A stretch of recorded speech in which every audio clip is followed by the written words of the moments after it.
What is up, my friends? Welcome into another episode of Flippin' Bats. I am in northern Michigan with my girlfriend Elizabeth's family up here on vacation, but we're still bringing the baseball talk because baseball doesn't sleep. So why should we? So we're here doing an episode, went fishing this morning on a charter boat, caught a bunch of king salmon, also lost a couple. But it is what it is. We're here. We're talking baseball. We're going to talk the 6 inning minimum rule for starting pitchers. It's not a rule. It might become a rule. The 6 inning minimum starting pitcher potential rule. We'll talk all about that. We're going to talk about Tarik Skubal of the Detroit Tigers.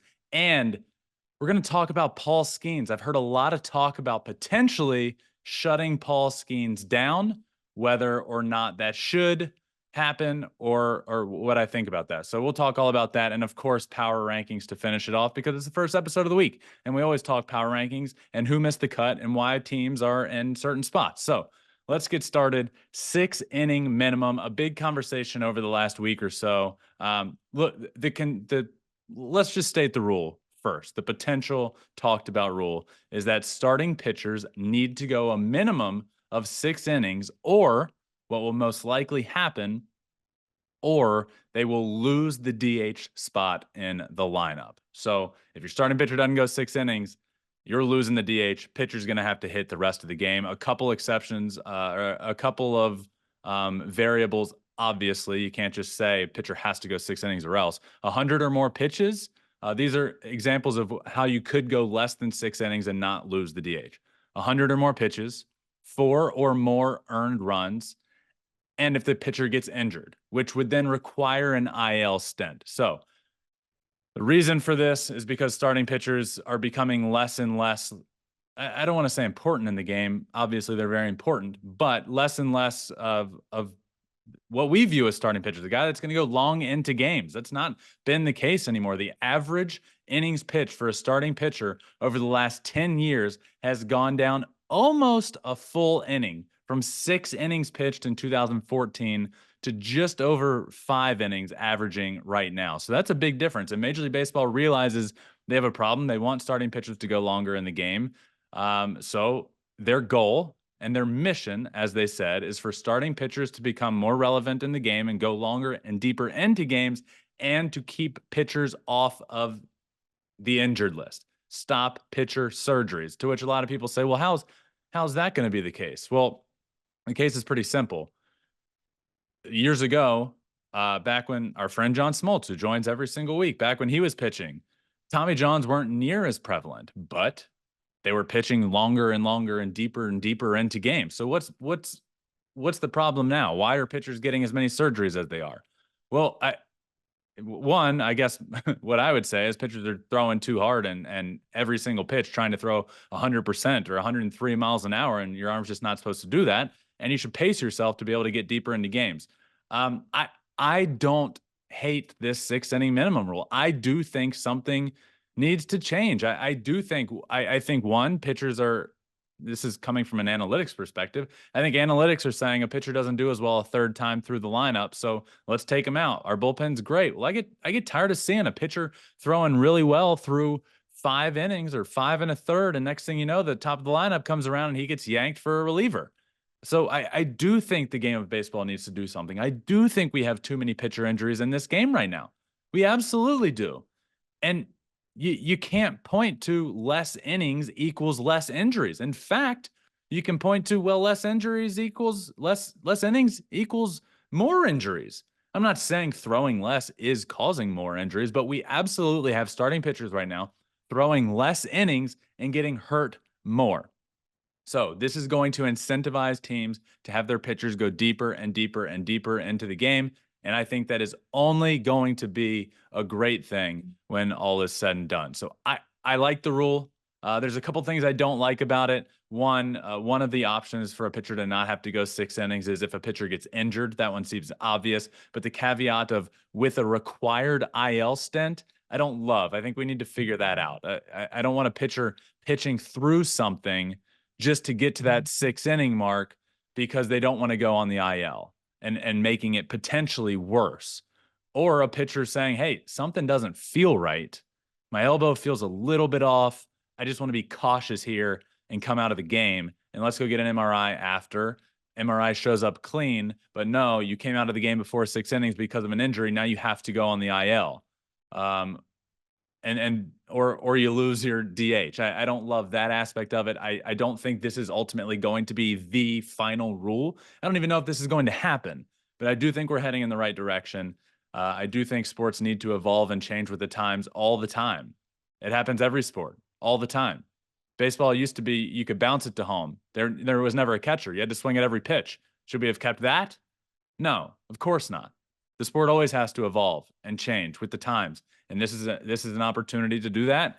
And I like where everyone's head is at. I do think it could ultimately be a good thing. So I certainly don't hate that. But one thing I do hate. Let's talk Paul Skenes. I have had enough of people talking about shutting down Paul Skenes for the rest of the season. And I'm not saying it's happening right now. I'm not saying they're calling for it right now, but for the last month, September, shut him down. What are the Pirates playing for? This pisses me off. What? Since when is there any evidence that shutting down a pitcher works?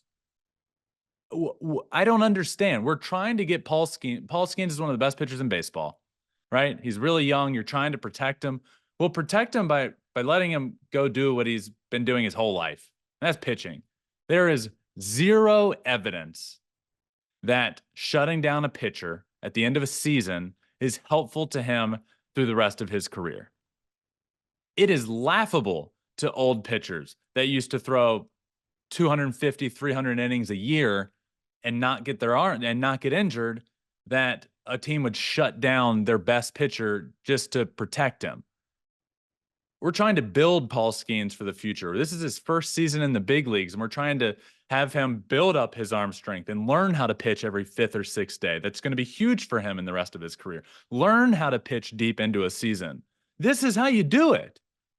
Imagine next year, the Pittsburgh Pirates are one game out of a playoff spot with a week left of the year, and Paul Skenes hasn't ever pitched in September before, at the end of September.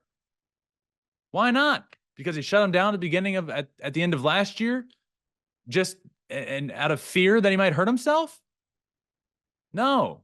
Let him pitch. Let him learn. I despise the conversation. I always have.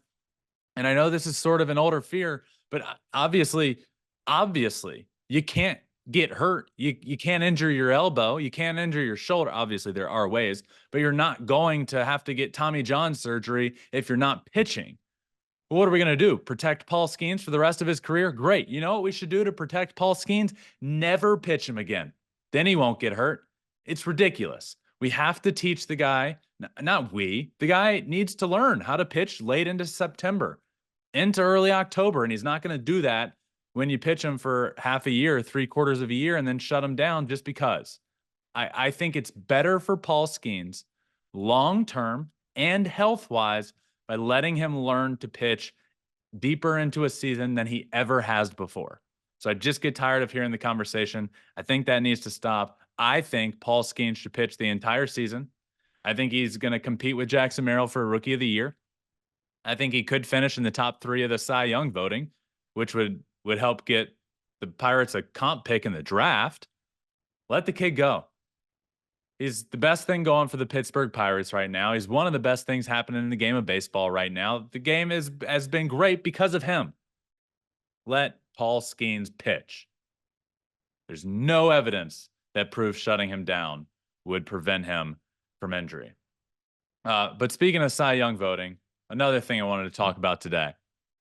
Tarik Skubal. I'm here in Michigan. I love Michigan. I love this place. I love Detroit. Grew up around the Detroit Tigers, played in the Detroit Tigers organization, played for the West Michigan Whitecaps for a year. I walk into a gas station up here and see the West Michigan Whitecaps schedule. I love it. I love it here. I love the Tigers. I'll always root for the Tigers, and I'll always want their players to do well. I'll always want the team to do well. And Tarik Skubal is absolutely killing it this year for the Detroit Tigers.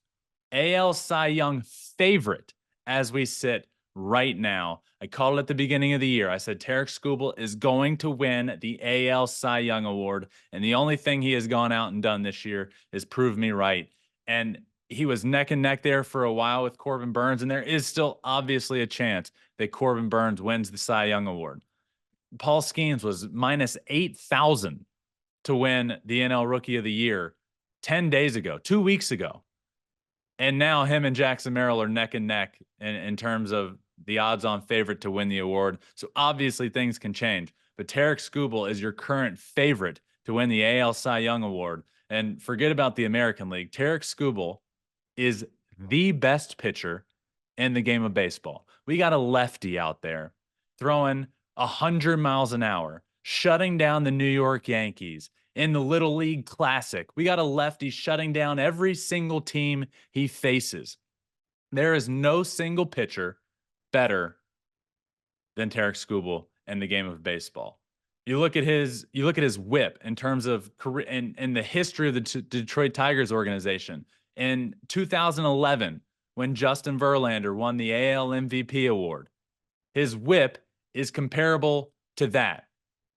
At the time of this recording, Tarik Skubal's whip is 0.89.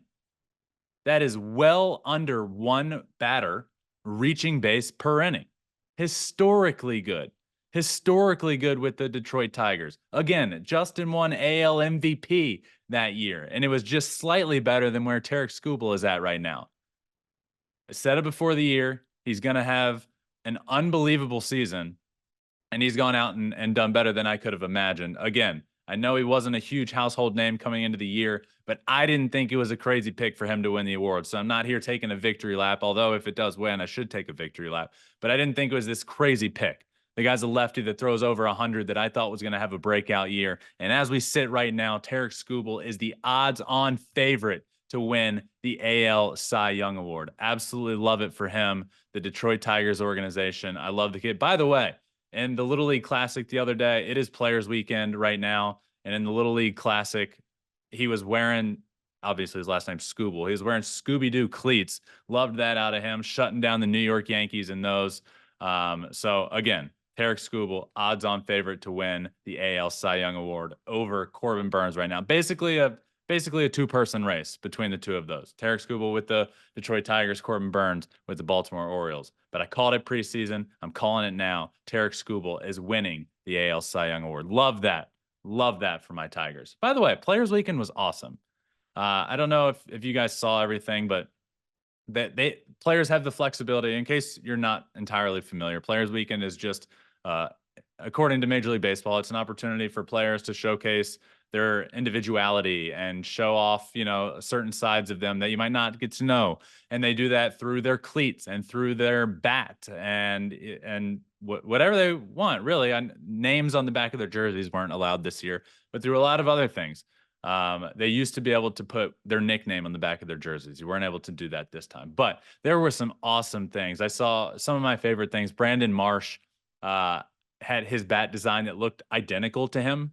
The beard, the design of the bat, the sunglasses, it was incredible. Shohei Ohtani with his cleats. He had his dog Decoy on his cleats. They looked awesome. Hit his 39th homer the other day, one away from 40, creeping up on 40-40. You had Bryce Harper, who had his kids design his bat. They were crayons, and he had his kids design them, decorate them, and he got that turned into a bat. You had Ernie Clement with the Toronto Blue Jays rocking a number 2 pencil, always a classic. Love that. So just good stuff in Players Weekend. Loved watching it. Always love watching the Little League Classic as Tigers, Yankees in Williamsport this year. Great game. Tigers walk it off in extra innings. So shout out to Major League Baseball for pulling together that Little League Classic. And another great Players Weekend. But it is the first episode of the week, which means one thing always, and that is a new and updated Power Rankings. They come out every single Monday on MLB on Fox. That gets put out on social media. So it's out on Monday. So let's talk about them. We're going to go 10 through 1 and talk about each team and maybe who just missed out. So let's start at number 10 this week, the Kansas City Royals. The Royals have been on the edge for the last couple of months, in it and then out. Right now, They are back in. They were out last week, back in this week. They've won 4 games in a row entering the new week. Again, we record this episode on Monday evenings. So Royals, as we sit, have won 4 in a row. Just 3 games back in the AL Central. Love what the Royals are doing. Love what they did at the trade deadline with their additions in the bullpen. They addressed their needs. I would have loved to go see them get a big name hitter in the outfield, but everybody in the world would have loved that. And unfortunately, there weren't a ton available at the deadline. So the Royals did what they were able to do, and I think made their team better. And now they're playing really good baseball. Only 3 games out in the AL Central. Royals are here at number 10. At number 9, the Padres, down 1 spot from where they were last week. They've won 7 of the last 10 games. They're just 3 games back of the Los Angeles Dodgers, but just an okay week. So move them down 1 spot. But for somebody to go up, somebody has to go down 1 spot. That was more the Padres. Padres are playing fine, and they've been really, really good for a while. But they're just they're okay in their last 10. But the Astros playing really well. The Houston Astros are up to number 8 in my power rankings, up 2 spots. They've won 9 of their last 10 games. They're in first place by 4 games in the American League West. I've been saying it all year long. The Astros are inevitable. You know, it was also inevitable. They played the Chicago White Sox the last few days. The White Sox are one of the worst teams of all time, potentially the worst team ever. And what was inevitable is that the Houston Astros were going to lose the first game they played to them. And that's absolutely what happened. But since May 8th, no better team in baseball. Not a single team better in baseball than the Houston Astros, who are up 2 to number 8 this week. At number 7, staying put, the Minnesota Twins. They stay where they were last week. 2 games back in the AL Central, but 6-4 in their last 10 games. Nothing crazy to write home about. They're playing decent baseball. They're definitely creeping up in the AL Central, but just kept them where they were. But their AL Central front runner, the top of the division, the Guardians have moved down 2 spots. So this division is getting closer and closer. We have 3 teams in the AL Central in these power rankings: the Royals, the Twins, and now the Guardians, who are down 2 from where they were last week. They've lost 3 in a row entering the new week, 5-5 in their last 10 games, lost a big lead in the AL Central over the last couple of months. They had a massive lead. They no longer do. Again, lost 3 in a row, so had to bump them down and out of the top 5. But let's start in the top 5 with the Phillies, down 2 spots. Phillies have held down the number 1 spot for the majority of the year this year. No longer. Kept bumping them down 1 after another, and now 2. They're playing okay right now. They are still tied for the most wins in the National League, but only 5-5 in the last 10. But finally starting to seemingly play a bit better. The reason, if you're watching for the reasoning, isn't because they aren't finally playing better. It's because there's teams behind them that are now in need of being in front of them, which leads me to number 4, the Milwaukee Brewers. The Brewers have been, dare I say, the best team in baseball since the All-Star break. They've won 5 games in a row now, entering the new week. Their NL Central lead is 11 games, by far the biggest lead in a division in baseball. Best team in baseball since the All-Star break. Best batting average in baseball in the month of August. 30 points higher than anybody else in the month of August. They're hitting well over 300. Nobody else is hitting 300 in the month. The Brewers, and in case you didn't hear the news, unfortunately, Christian Yelich is now going to get surgery, back surgery. And I think I talked about it a couple weeks ago, but was on the fence about what to do with his back, missing time. Was he going to get season-ending surgery? Was he not? Was going to then decided to try and work through it. Ultimately, was not able to. So Christian Yelich is going to miss the rest of the season by getting his back surgery done. Just a huge blow to a team that really needs him offensively. But I mean, not right now. Not right now. They don't. They'll need him in October. But they've been playing phenomenal baseball. So I moved them up 2 spots to number 4, just behind my number 3 team, the Los Angeles Dodgers, tied for the most wins in the National League. They're 7-3 in their last 10. They finally have the big 3 back together: Mookie Betts, Shohei Ohtani, Freddie Freeman, up 2 spots from where they were. They were 5 last week. They're 3 this week. They are getting healthier. This NL West lead getting closer and closer for them was never about that's not true. It is about the Padres and Diamondbacks playing really good baseball. But we can't say that without acknowledging that the Dodgers have been dealing with a lot of injuries. the family emergency to Freddie Freeman, the injuries to the starting pitchers, the injury to Mookie. They've been dealing with huge injuries. And now those guys are back in the offense. They're starting to creep back in the starting rotation, and they're now playing better. Shocker. Dodgers are up to number 3 in the power rankings, which leads to number 2. The New York Yankees, tied for the most wins in all of baseball. And I actually think